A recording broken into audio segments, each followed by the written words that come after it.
rain had been falling for hours, turning the streets of Newark into rivers of reflected neon and shadows.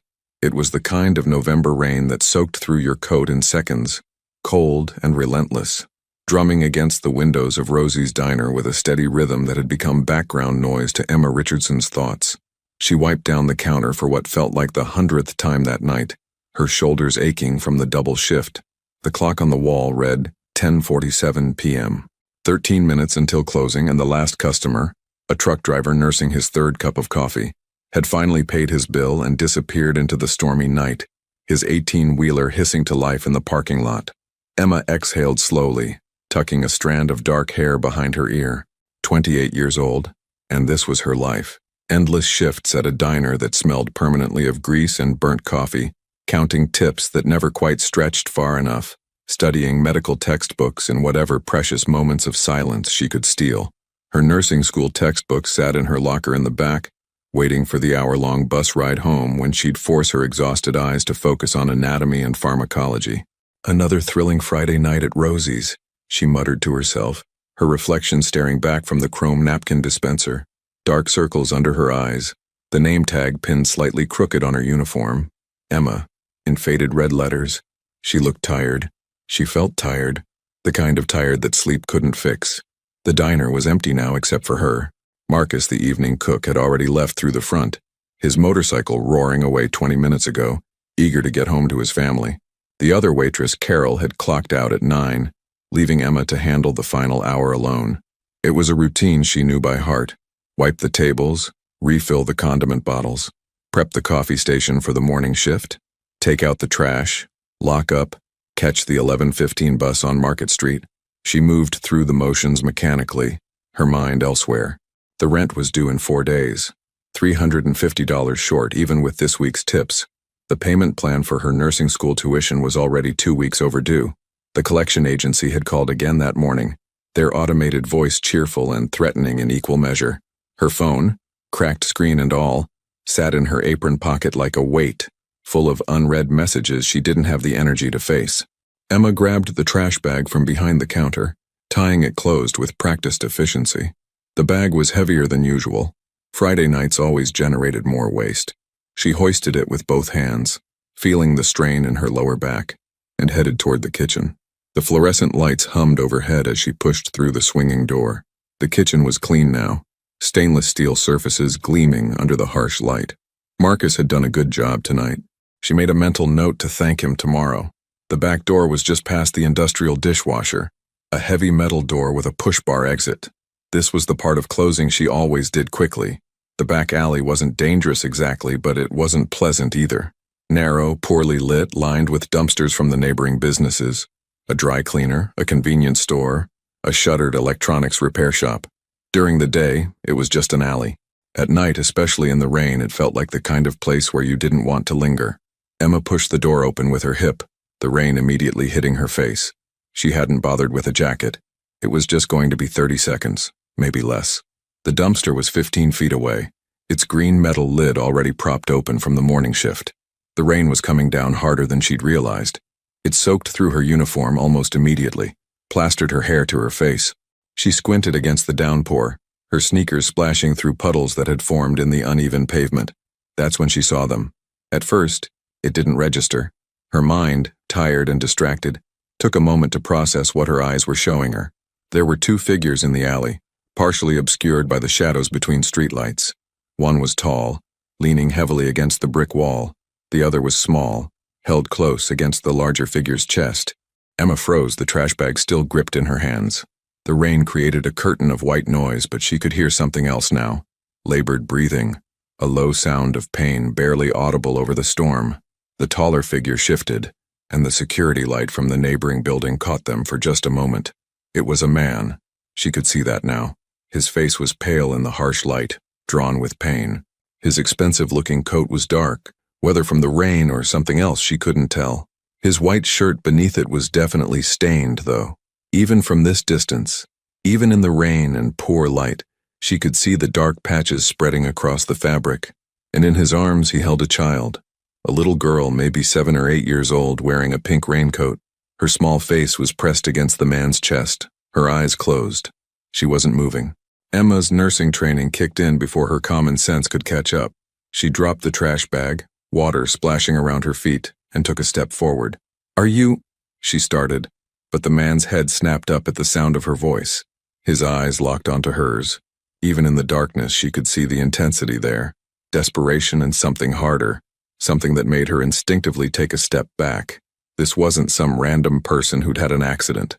There was something about the way he held himself, the calculated way he assessed her despite his obvious pain, that set off alarm bells in her mind.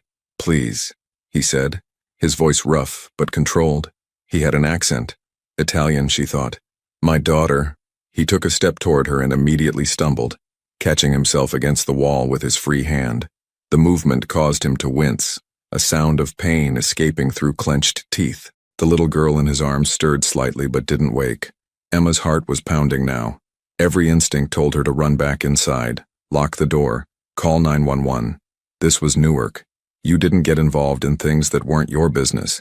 You especially didn't get involved when a man was clearly injured in a back alley at 11 o'clock at night, holding an unconscious child.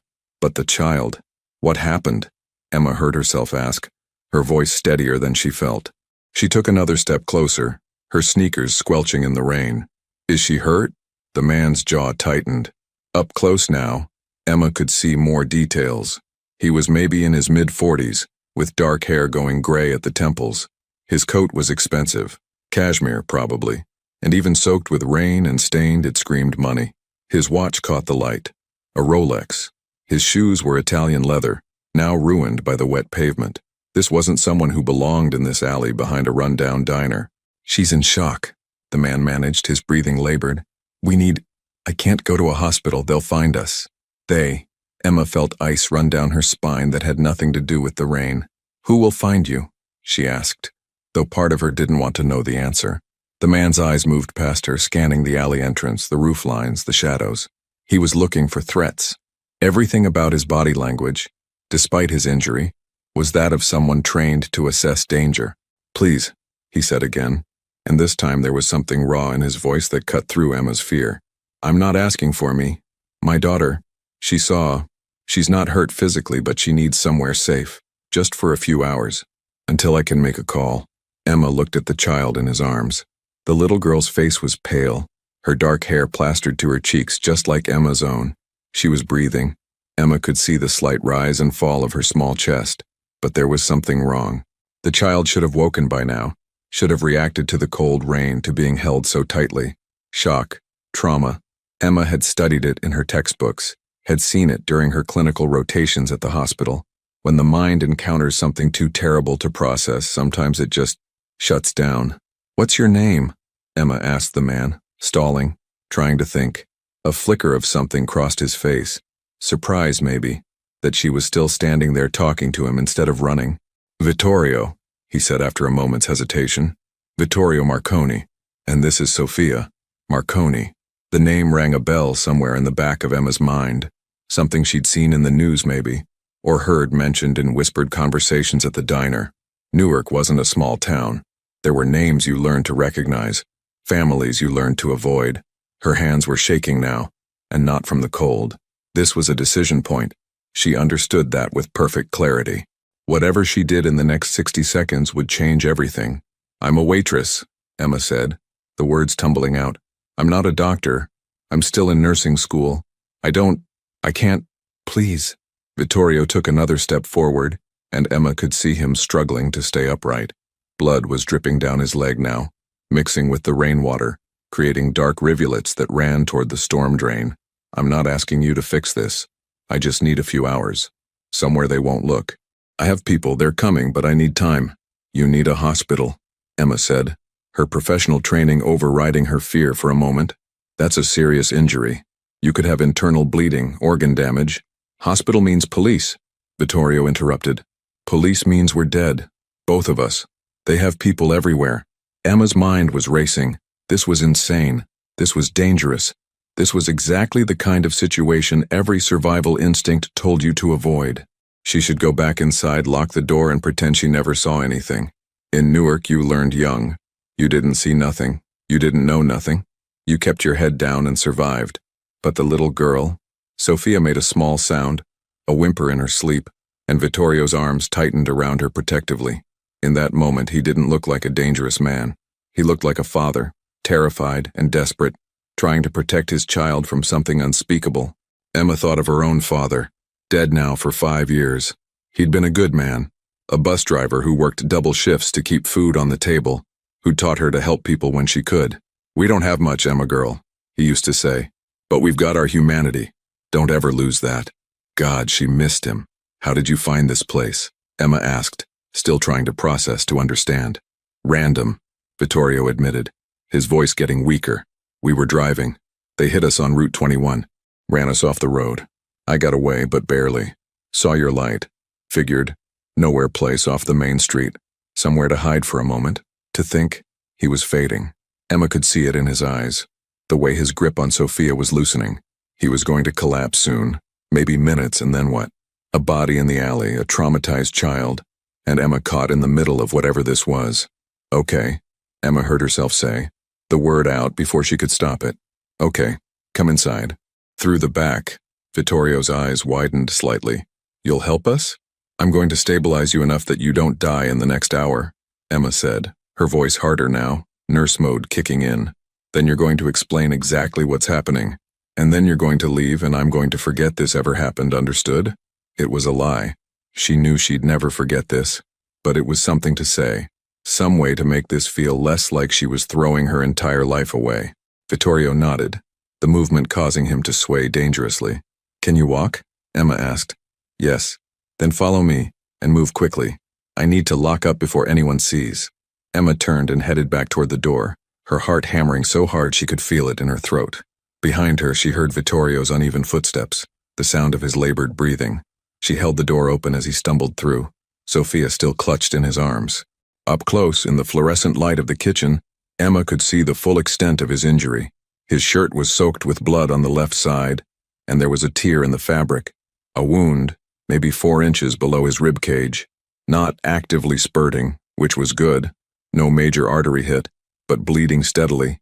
He'd lost a lot already, judging by the paleness of his skin, the slight tremor in his hands. "Storage room," Emma said, pointing to a door at the back of the kitchen.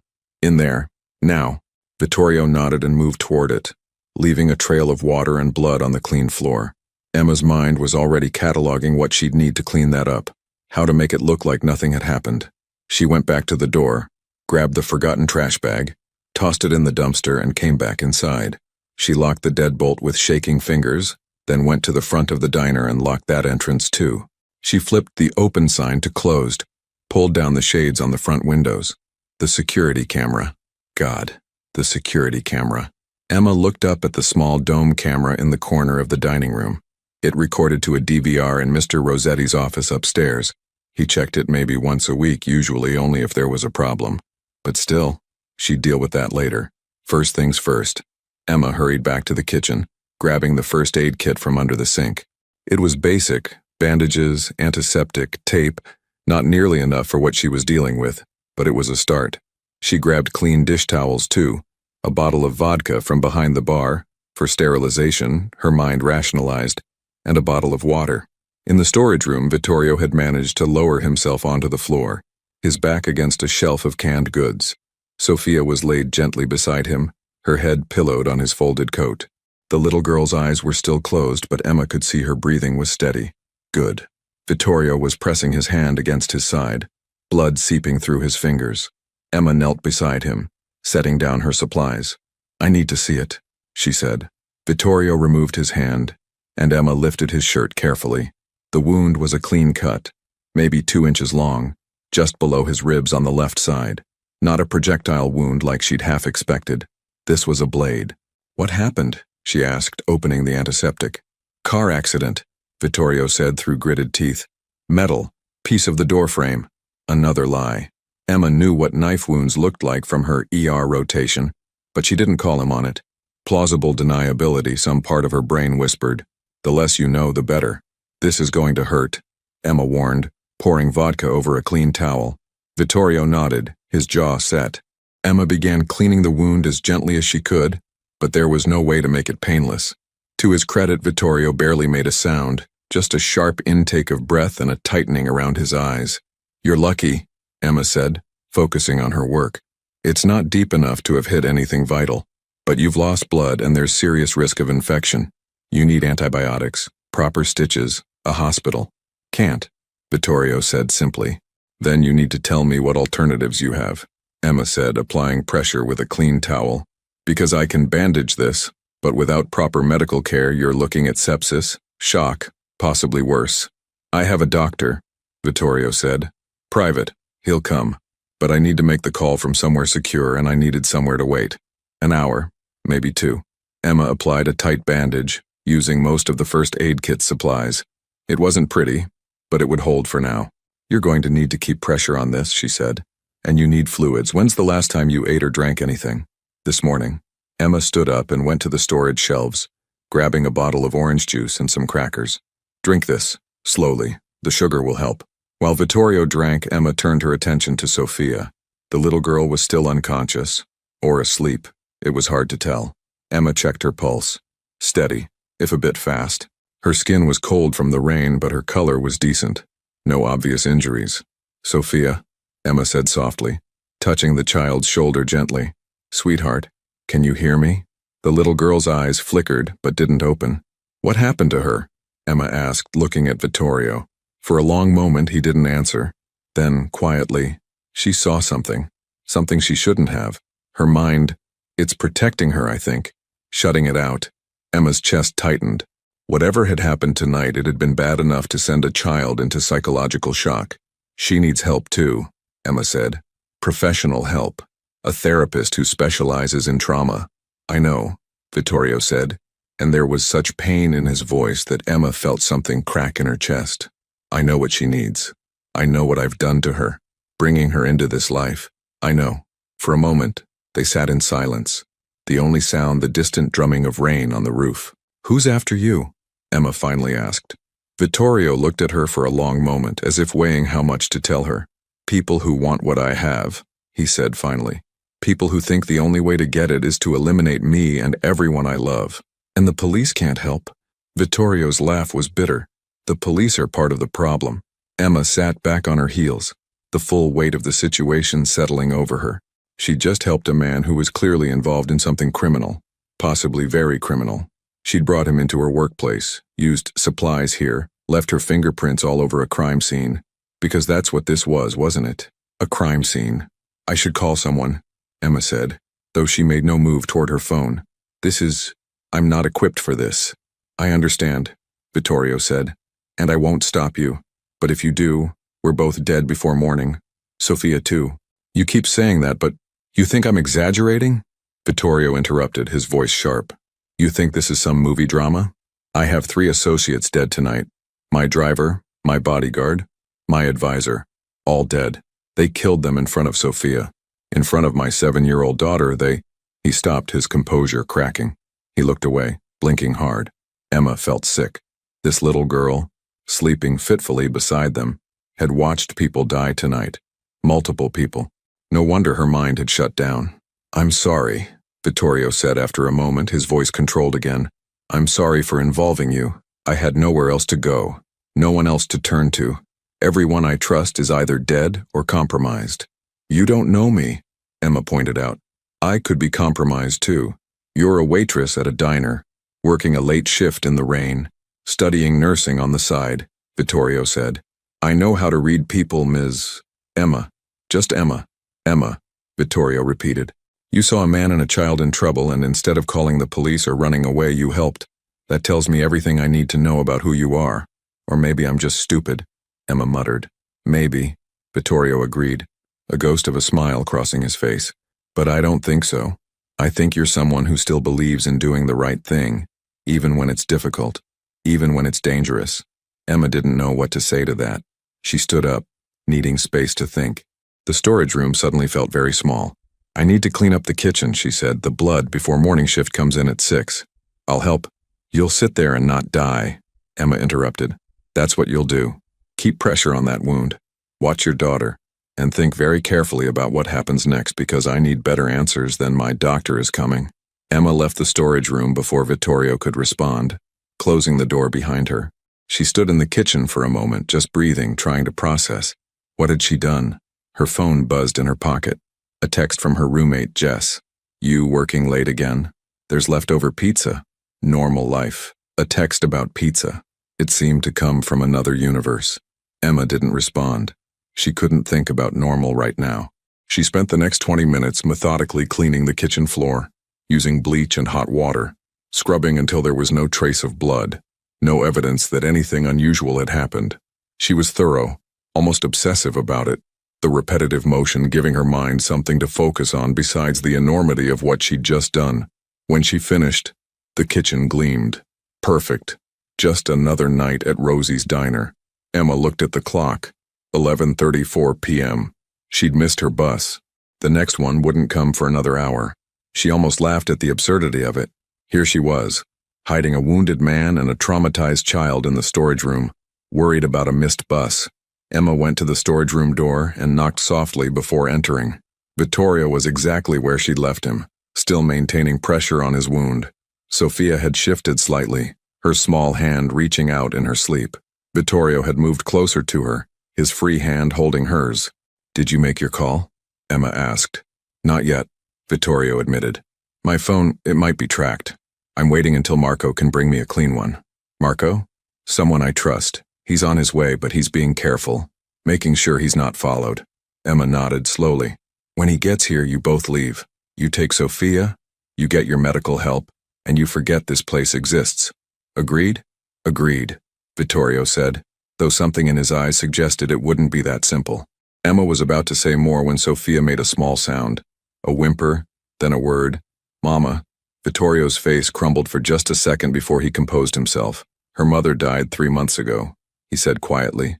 Cancer. Sophia's been having nightmares ever since. And now this nightmare on top of that loss. Emma felt tears prick her eyes and blinked them back. She couldn't afford to be emotional. Not now. I'll get her a blanket, Emma said, her voice rough. It's cold in here. She found a clean tablecloth in the storage closet and brought it back, draping it gently over Sophia's small form. The little girl's face relaxed slightly under the warmth. Thank you, Vittorio said softly. Emma just nodded. She didn't trust herself to speak. She sat down on a crate across from them, her back against the wall. They waited in silence, listening to the rain, listening to Sophia's breathing, waiting for whatever came next.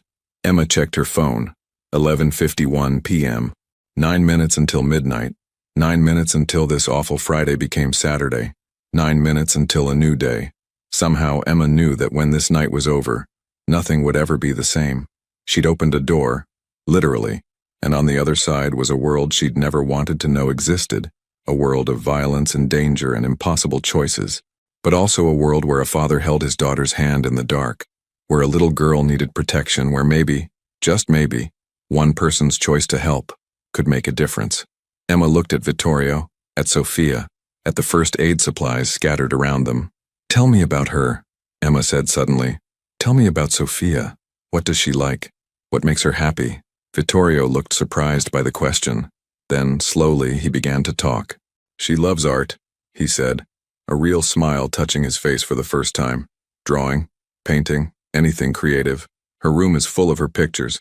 She wants to be an artist when she grows up. Says she's going to paint beautiful things to make people happy.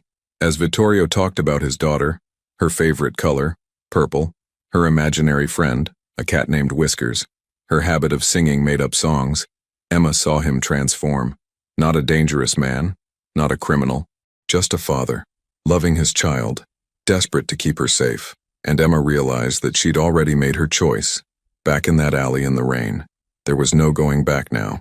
Outside, the storm continued to rage, washing the streets clean, while inside Rosie's diner, 3 people who should never have crossed paths waited together in the quiet darkness, their lives forever changed by one open door. The minutes crawled by like hours. Emma sat on the overturned crate in the storage room, watching Vittorio's face grow paler under the harsh fluorescent light. His breathing had become more labored, shallow. The makeshift bandage she'd applied was holding, but blood had seeped through in places, creating dark stains on the white towel. How much longer? Emma asked, checking her phone again. 12:17 a.m. He'll be here, Vittorio said, his voice strained. Marco is careful. He has to be. Sophia stirred in her sleep, her small hand tightening around her father's fingers. She murmured something unintelligible, her face scrunching up as if fighting against whatever images haunted her dreams. Emma's heart ached watching her. 7 years old, the same age Emma had been when her mother left, when her world had first learned that safety was an illusion. But Emma's childhood trauma was nothing compared to what this little girl had experienced tonight. "Tell me what happened," Emma said quietly. "The real story, not the car accident version." Vittorio was silent for a long moment, his dark eyes studying her. Finally he spoke. "I run a business," he said carefully. "Import and export. Legitimate mostly. But there are complications. Competitors who don't believe in legal methods. Tonight, they made their position clear. They attacked you. Yes, we were leaving a restaurant. Sophia's favorite place. They make these desserts she loves, little chocolate cakes with sparklers on top. It was supposed to be a normal evening. Dinner, home, bedtime story. That's all." His voice cracked slightly on the last words. Emma could see him struggling to maintain composure. "There were men waiting in the parking garage," Vittorio continued. "They blocked our car. My security team tried to protect us, but..." He looked down at Sophia, sleeping peacefully now, unaware of the conversation. "They failed. Good men, loyal men. And they failed because I put them in that position." And Sophia saw it all. "Every second," Vittorio whispered. "She was in the back seat. I told her to close her eyes, to cover her ears, but she was so scared she couldn't move. She just froze. Watched everything." Emma felt tears burning behind her eyes again. She blinked them away. "How did you get away?" "My driver, before the end he managed to get the car moving, crashed through their blockade. But they'd damaged the vehicle. We made it maybe 3 miles before the engine died. I grabbed Sophia and ran. Found your alley. Found you." A knock on the back door made them both freeze. 3 soft taps. A pause. 2 more taps. Some kind of code. "That's Marco," Vittorio said, relief flooding his face. Emma stood up quickly, her heart pounding. "Stay here. I'll check." She left the storage room and moved through the kitchen, approaching the back door cautiously. Through the small window she could see a man standing in the alley. Tall, broad-shouldered, wearing a dark raincoat. His eyes scanned the area constantly, alert. Emma unlocked the door and opened it a crack. "You Emma?" the man asked. His voice was deep, with the same Italian accent as Vittorio's. "Who's asking?" "Marco Russo. I'm here for my friend and his daughter." Emma studied him for a moment. He looked to be in his 50s with gray hair and a weathered face. There was something solid about him, trustworthy. Or maybe she was just desperate to believe that. She opened the door wider. "He's in the back. Hurry." Marco stepped inside, carrying a large duffel bag. He moved quickly through the kitchen, following Emma to the storage room. When Vittorio saw him, something in his expression relaxed. "You made it." "Of course I made it," Marco said, kneeling beside his friend. He opened the duffel bag, pulling out medical supplies, professional ones. Proper bandages, antiseptic, surgical tape, even a blood pressure cuff. "Dr. Chen is waiting at the safe house. But first, let me stabilize you properly." Emma watched as Marco worked with efficient, practiced movements. He'd done this before, she realized. Many times, probably. "How bad?" Marco asked, examining the wound after removing Emma's makeshift bandage. "Could be worse," Vittorio said through gritted teeth. "Could be better," Marco countered. He glanced at Emma. "You did good work with what you had. Probably saved his life." Emma didn't know what to say to that. She wrapped her arms around herself, suddenly feeling very cold despite the warmth of the storage room. Marco worked in silence for several minutes, cleaning and properly dressing the wound. Then he took Vittorio's blood pressure, his expression growing concerned. "You've lost too much blood," Marco said. "We need to move you now. Dr. Chen has fluids ready." "We can't risk the street," Vittorio said. "Not yet. They'll have people watching." "I know, I brought the van parked 2 blocks over. Side streets, no cameras, we'll be fine." Vittorio nodded, then looked at Emma. "You should forget about us now. Go home. Your part in this is over." But even as he said it, Emma could see the problem. The security camera. The blood she'd cleaned up. The simple fact that she'd been here had helped them, had made choices that left traces.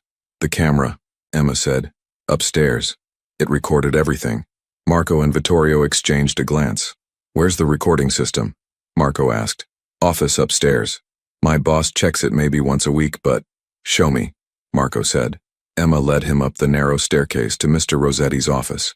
The room was cluttered with paperwork, old receipts, and a desktop computer that looked ancient.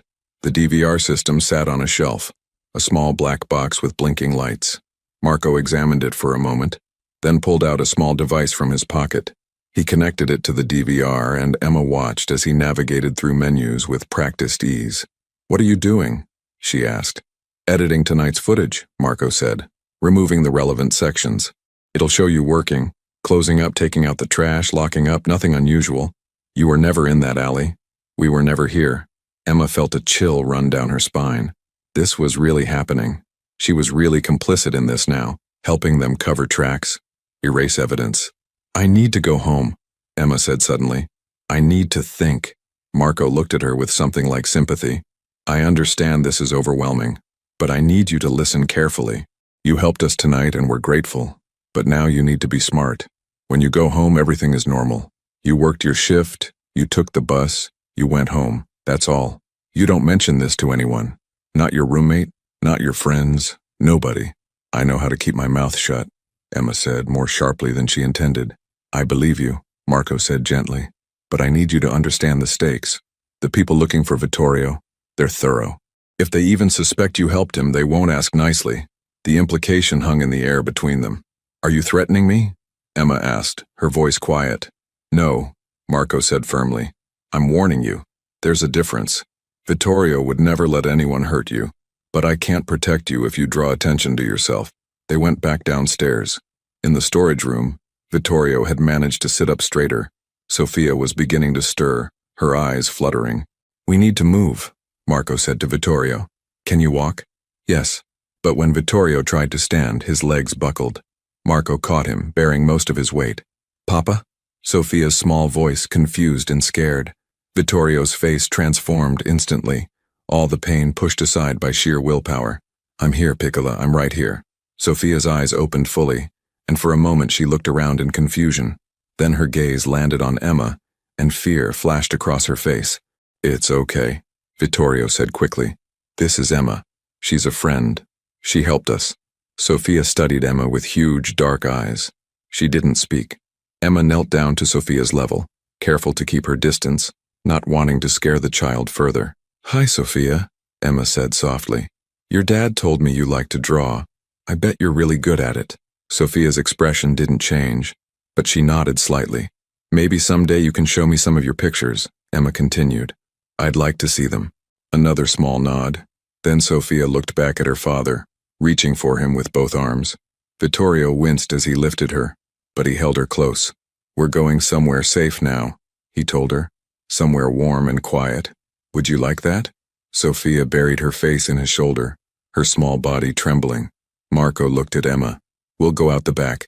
You should leave through the front. Lock up normally. Go straight home." Emma nodded. This was it. They'd leave, she'd go home, and this bizarre night would be over. Except, wait, Emma heard herself say. "Your apartment, the safe house. Does it have what Sophia needs? Children's clothes, toys, things to make her comfortable?" Marco and Vittorio exchanged another glance. "We'll manage," Vittorio said. "She's 7 years old and she's traumatized," Emma said, her nursing training overriding her common sense again. "She needs familiar things, comfort items. And you," she looked at Vittorio, "you need someone who knows basic medical care to monitor that wound. Dr. Chen can't stay with you 24/7, can he?" "What are you saying?" Marco asked. Emma wasn't entirely sure herself, but she looked at Sophia's pale, frightened face, at Vittorio barely able to stand, and she knew she couldn't just walk away. "Where's this safe house?" Emma asked. "That's not information we can share," Marco said carefully. "Then give me a phone number. A way to check in, just for the next day or two until you're stabilized." Vittorio studied her for a long moment. "Why? Why risk this?" Emma looked at Sophia again. "Because she's a little girl who's been through something terrible. And because—" She paused, searching for the right words.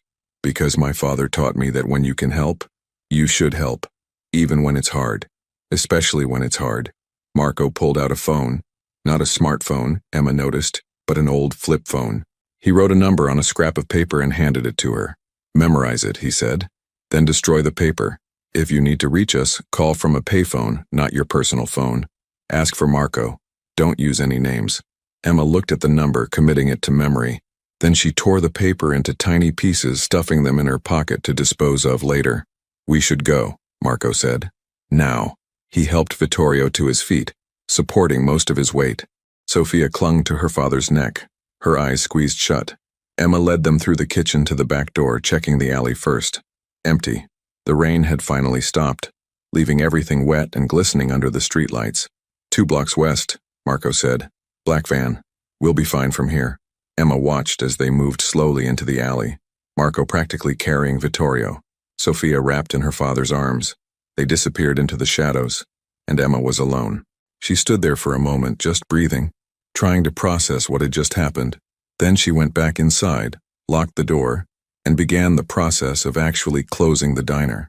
She moved mechanically, turning off lights, checking that everything was secure, grabbing her bag from the locker. In the locker, her nursing textbook sat waiting. Anatomy, pharmacology, a normal life, a normal future. She touched the books gently, then closed the locker door. Emma left through the front entrance, locking it behind her. The street was quiet, empty except for a few passing cars. She walked to the bus stop, her sneakers squelching on the wet pavement. The bus came 15 minutes later. Emma sat in the back, staring out the rain-streaked window, seeing nothing. Her apartment was dark when she arrived home just after 1 a.m. Her roommate Jess was already asleep.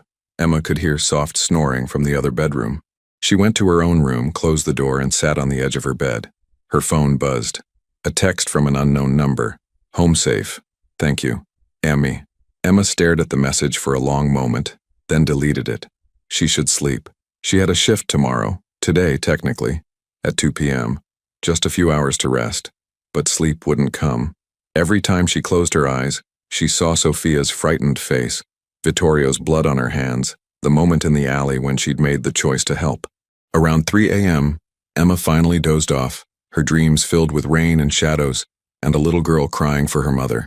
She woke to her phone ringing. Bright sunlight streamed through her window. She'd forgotten to close the curtains. The clock read 11:47 a.m.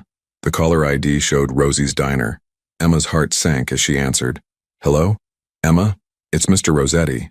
Her boss's voice was tight with stress. "I need you to come in early. Something's happened." "What kind of something?" "The police are here.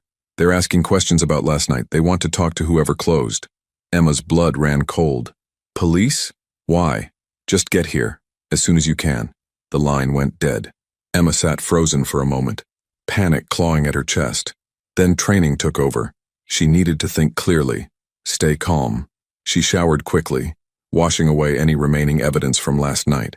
She dressed in clean clothes, jeans and a simple sweater, nothing like her work uniform. Normal. She looked normal. The bus ride to the diner felt eternal. Emma kept her head down, running through potential scenarios. What would the police ask? What should she say? The truth. A sanitized version of it. She'd worked her shift, closed up normally, went home. That was all. When she arrived at Rosie's, there were 2 police cars parked outside. Emma's hands were shaking as she pushed open the door. The dining room had several police officers inside. Mr. Rossetti stood by the counter looking stressed and angry. Marcus, the cook, sat at a booth talking to one of the officers. Mr. Rossetti spotted Emma and waved her over. "There you are. These detectives need to talk to you." 2 plainclothes officers approached. The first was a woman in her 40s, with short dark hair and tired eyes. Her badge read, Detective Sarah Morrison. The second was a younger man, maybe early 30s, his badge reading Detective James Park. "Emma Richardson?" Detective Morrison asked. "Yes. We need to ask you some questions about last night. Is there somewhere private we can talk?" They ended up in Mr. Rossetti's office upstairs, the same office where Marco had edited the security footage hours earlier. Emma sat in the guest chair, while the 2 detectives stood. "You worked the closing shift last night?" Detective Morrison asked, pulling out a small notebook. "Yes, 10 to 11. "And you were alone after a certain point?" "Marcus left around 10:30. I finished closing by myself." "Did you notice anything unusual? Anyone hanging around outside, any suspicious vehicles?" Emma forced herself to maintain eye contact. "No, it was pretty quiet. The rain kept most people away." Detective Park spoke up. "Did you go outside at all during your shift?" "Just to take out the trash before locking up." "What time was that?" "Maybe 10:50, right before I locked the back door." "And you didn't see anyone in the alley?" Emma's heart was pounding so hard she was sure they could hear it. No, just took out the trash and came right back in. Why? What's this about? The detectives exchanged a glance. There was an incident last night, Detective Morrison said carefully. A few blocks from here. We're canvassing the area, talking to anyone who might have seen something. What kind of incident? I can't share details of an ongoing investigation, but if you remember anything unusual, anything at all, it's important you tell us. Emma nodded, trying to look concerned but not too concerned. Of course, but really, it was just a normal night. Your boss mentioned there are security cameras? Detective Park asked. Yes. One in the dining room, one in the kitchen. We'll need to see that footage. Of course, Mr. Rossetti said from the doorway. Emma hadn't heard him come up. Whatever you need. Emma watched as Mr. Rossetti logged into the DVR system and pulled up last night's footage. She held her breath as the video played. There she was, wiping down tables, refilling condiment bottles, taking out the trash. The camera caught her walking toward the back door, then returning seconds later, locking up, leaving. No Vittorio, no Sophia, no Marco, just Emma, working a normal shift on a rainy Friday night. Marco's editing had been flawless. The detectives watched in silence. Then Detective Morrison made a note in her book. Thank you, that's helpful. That's it? Mr. Rossetti asked. For now, we may have follow-up questions. Detective Morrison handed Emma a business card. If you remember anything, call me, day or night. Emma took the card, her fingers barely trembling. I will. After the police left, Mr. Rossetti turned to Emma. You okay? You look pale. Just tired, late night. Well, take it easy today, we're not busy. Emma nodded and headed downstairs. Marcus was wiping down the grill, and he gave her a strange look as she passed. You all right? He asked. Fine. Why? You just seem, I don't know, different today. Emma forced a smile. Just need coffee. She poured herself a cup with shaking hands, trying to look normal, act normal, be normal. Her phone buzzed in her pocket. A text from Jess. Movie tonight? You need to relax, you've been so stressed. Emma stared at the message. Normal life. Movies with her roommate. That's what she should be doing. She typed back. Can't tonight. Studying. Rain check? The afternoon shift dragged by in a blur. Emma went through the motions, taking orders, serving food, refilling coffee cups, but her mind was elsewhere, replaying the night before, wondering about Vittorio and Sophia, worrying about what came next. Around 5 p.m. during a quiet moment, Emma excused herself to the bathroom. She pulled out the flip phone number Marco had given her. She'd memorized it, but the paper pieces were still in her pocket from last night. She found a payphone 2 blocks away, a rarity in the age of cell phones, but this neighborhood still had a few. She fed in quarters and dialed the number. It rang 3 times before Marco answered. Yes? It's Emma. Don't say my name. The police came to the diner today. A pause. What did they ask? About last night, if I saw anything unusual. They looked at the security footage. And? Your editing worked. They didn't see anything suspicious. Good. Listen carefully. You did well today, but you need to distance yourself from this. No more calls, no more contact, understand? How are they? Emma asked, unable to stop herself. Vittorio and Sophia? Another pause. Then quietly, the doctor is with them. Vittorio's stable. Sophia hasn't spoken since last night. Emma's heart clenched. She needs to see someone, a child psychologist who specializes in trauma. We're working on it. But Emma, you need to let this go, for your own safety. I know. Tell Vittorio I hope he recovers quickly, and tell Sophia that I'm thinking about her. I will. Take care of yourself. The line went dead.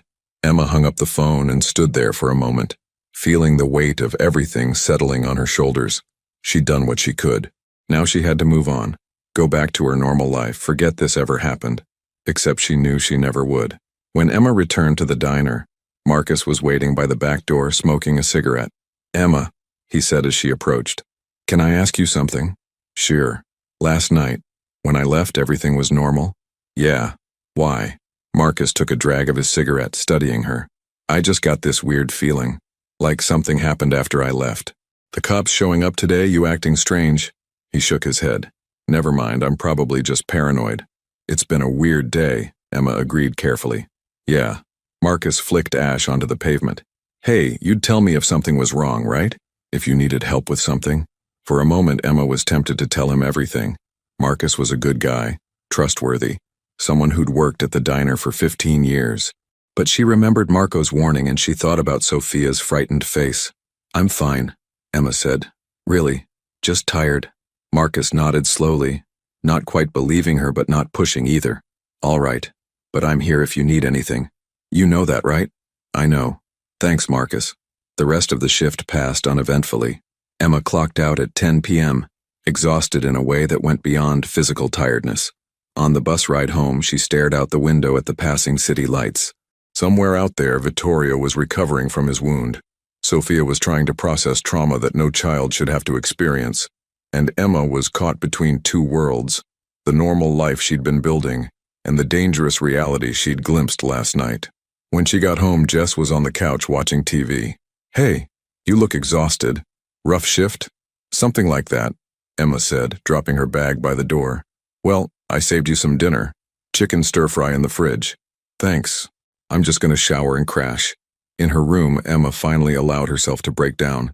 She sat on the edge of her bed and cried. For Sophia, for Vittorio, for the three men who'd lost their lives, for her own innocence now gone. She cried until she had no tears left, until she was empty and numb. Then she got up, wiped her face, and pulled out her nursing textbook. She had an exam next week. Life went on. She studied until past midnight, forcing her mind to focus on medical terminology, on procedures and protocols. This was her future. This was what mattered. But when she finally turned off the light and closed her eyes, she saw Sophia's frightened face in the dark. And Emma knew with absolute certainty that she couldn't just walk away. Not from a 7-year-old girl who needed help. Not from the choice she'd made in that rainy alley. No matter what it cost her. 3 days passed in uneasy normalcy. Emma went to work, studied for her exams, and tried to convince herself that the incident with Vittorio and Sophia was over. The police hadn't returned to the diner. No suspicious cars followed her home. Life appeared to have returned to its regular rhythm. But on Tuesday morning, everything changed. Emma's phone rang at 6:47 a.m., jerking her awake. The caller ID showed Mr. Rossetti. "Emma?" His voice was shaking. "Don't come to work today. There's been... the diner. It's gone." "What do you mean, gone?" "A fire. Last night, the whole building. The fire department says it was arson." Emma's blood turned to ice. She sat up in bed, her heart pounding. "Is everyone okay?" No one was inside, thank God. "But Emma..." He paused. "The fire investigator found accelerant traces near the back door. Someone targeted us deliberately." After the call ended, Emma sat frozen, staring at her wall. This wasn't a coincidence. Someone had sent a message. Her phone buzzed again. An unknown number. "Not safe, they know. Payphone, 1 hour. Emma's hands trembled as she deleted the message. She dressed quickly, told Jess she had an early study group, and left the apartment. The payphone was in the same location as before. She dialed Marco's number with shaking fingers. "They found the diner," Marco said without preamble. "We don't know how, but they know someone helped Vittorio that night. They're looking for you." "How do you know?" "Because we have sources too." "Emma, you need to leave your apartment today, now." "I can't just disappear. I have school, my roommate, my life." "Your life won't matter if you're not alive to live it," Marco said bluntly. "Listen to me, pack essentials only. 1 bag. Meet me at the Newark Penn Station in 2 hours, south entrance." "Marco, I can't." "Vittorio wants to protect you. He blames himself for putting you in danger. Let us help." Emma closed her eyes, fighting back panic. "What about my roommate? If they're looking for me, she'll be fine. They want you, not her. But you can't tell her where you're going. The less she knows, the safer she is." 2 hours later, Emma stood at Newark Penn Station with a single duffel bag containing clothes, her nursing textbooks, and her laptop. She'd left a note for Jess. "Family emergency. We'll call soon. Don't worry." Marco appeared from the crowd, looking as serious as ever. "This way." He led her to a parking garage where a different vehicle waited, a nondescript sedan. In the back seat, Emma saw Sophia, clutching a stuffed rabbit. The little girl's eyes widened when she saw Emma. "You came," Sophia whispered, the first words Emma had heard her speak. "Of course I came," Emma said gently, sliding into the back seat beside her. They drove for over an hour, heading into rural Pennsylvania. Marco remained silent, focused on the road, constantly checking mirrors. Finally, they turned onto a gravel driveway that wound through dense woods. At the end sat a small cabin, isolated and surrounded by trees. Inside, Vittorio sat on a worn couch, looking better than the last time Emma had seen him, but still pale. His face showed relief when they entered. "You're safe," he said. "Thank God." "Safe?" Emma's voice rose despite herself. "My workplace was burned down. I've abandoned my apartment, my school, everything. How is any of this safe?" "You're alive," Vittorio said quietly. "That's what matters. And I swear to you I will fix this. I will make sure you can return to your life." Sophia had moved to her father's side, pressing close against him. She still held Emma's gaze, though, those dark eyes full of something Emma couldn't quite identify. Trust, maybe, or hope. "How?" Emma demanded. "How can you possibly fix this?" Marco stepped forward. "We've been gathering evidence. Documentation of their operations, financial records, everything. Vittorio is preparing to cooperate with federal authorities. You're going to testify?" Emma looked at Vittorio in surprise. "I'm going to end this," Vittorio said. "All of it. The organization, the rivalry, the cycle that cost Sophia her mother and nearly cost her everything else. I'm done." Emma sat down slowly on a nearby chair. "Witness protection. For Sophia and me, yes. And we'll make sure you're protected too, that you can return to your life safely." "When?" "Soon. We're negotiating terms with the FBI now. Maybe a week, maybe 2. Emma looked at Sophia, who was watching her with those enormous eyes. "And until then?" "Until then, you stay here with us," Marco said. "Away from the city, away from anyone looking for you." Emma wanted to protest, to insist this was insane, that she had responsibilities, a life to get back to. But looking at Sophia's face, at the way the little girl finally seemed to be emerging from her traumatic shell, Emma found herself nodding. "Okay," she said quietly, "but I need to contact my brother. He deserves to know I'm safe." "No direct contact," Marco said firmly. "I can arrange a message through secure channels."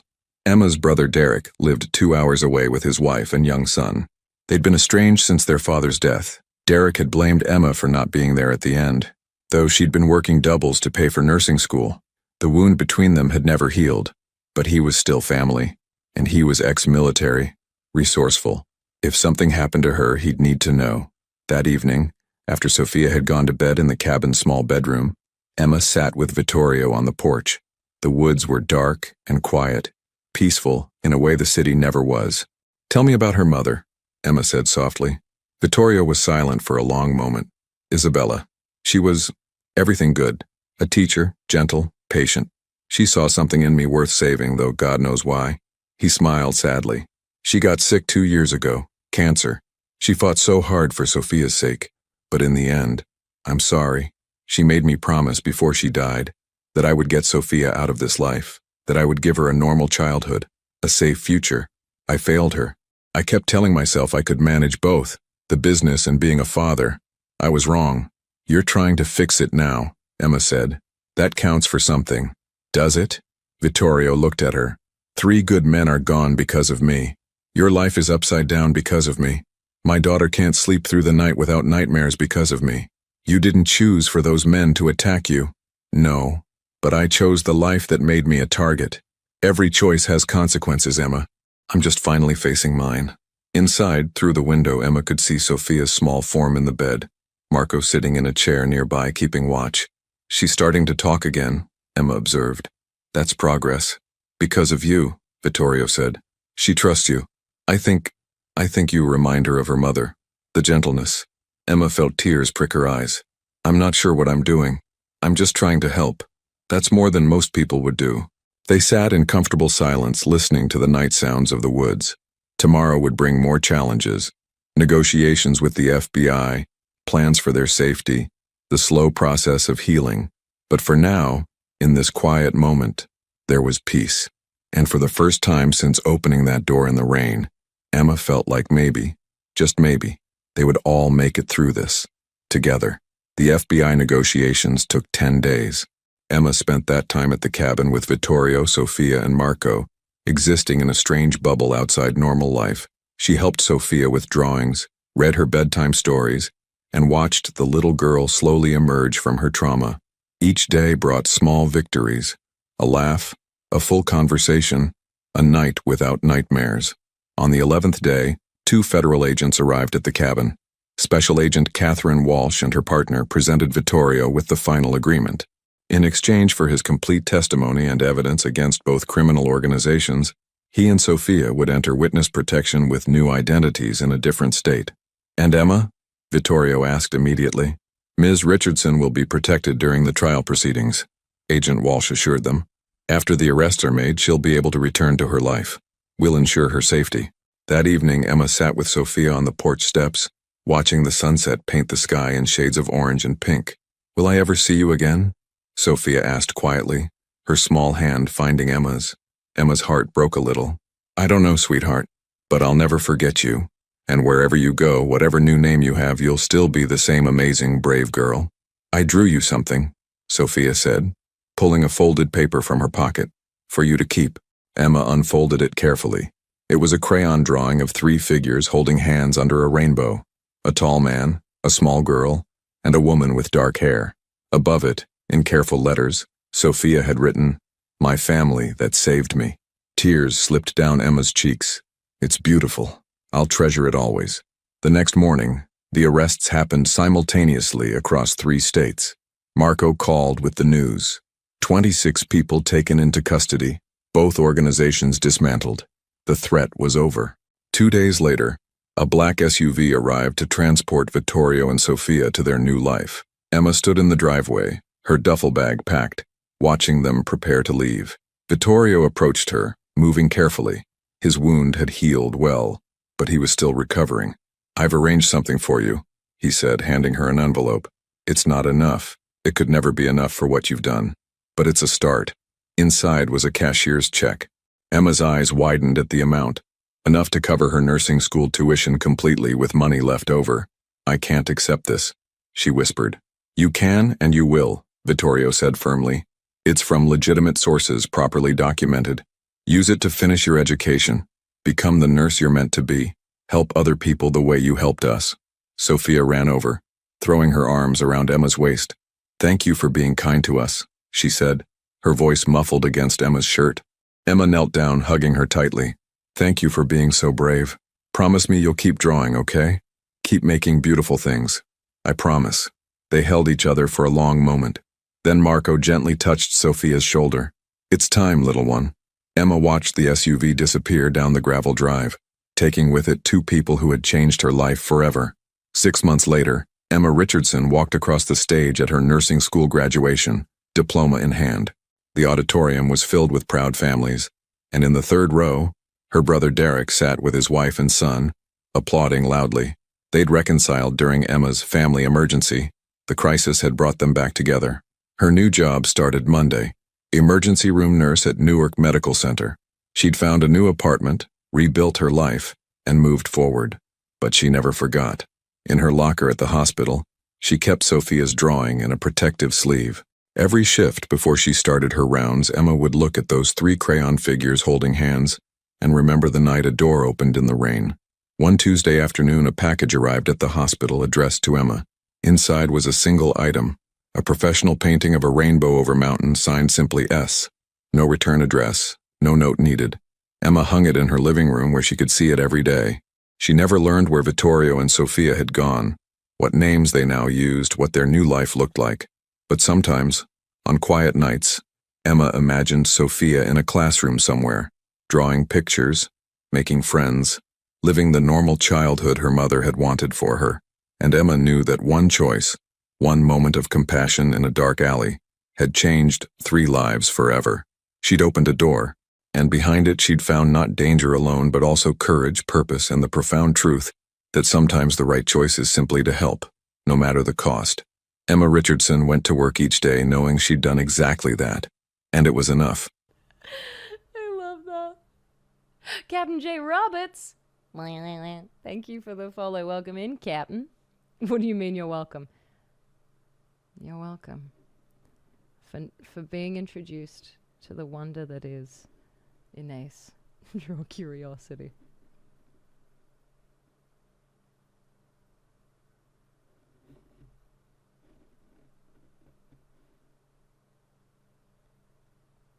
Kneadable eraser used to hold samples on slides.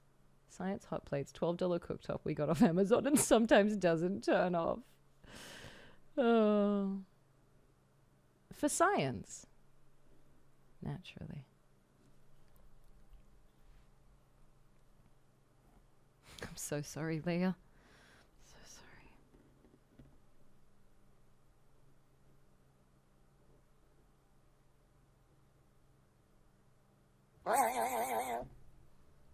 Legit! Thank you for the follow, Legits Craig. Legits Craig was responsible for a large number of the left foot red last stream, on Anasa's stream. She's trying to set up the bug machine so that it flops in her face as she sleeps. Just counting the hours till church. Oh. Wow. Thanks, Robert. What's the medium you're using? I am working with acrylic marker, actually. Mel, like a little brush nib. Yeah, I think foam. It's foamy. It's a little foamy, a foamy nib. Yeah. It feels a little bit finer and a little more structured than these ones. Interestingly, there's a little more resistance to these ones, the Miden. Keep its shape a long time. Oh, good. Oh, God, good. She's insane and God has left us. Title says she's building an alarm clock. Yeah, I don't think so. Oh, yay. You said another 30 minutes and it's been 30. And I have not finished my little piece. Guys, if you don't know Melemony,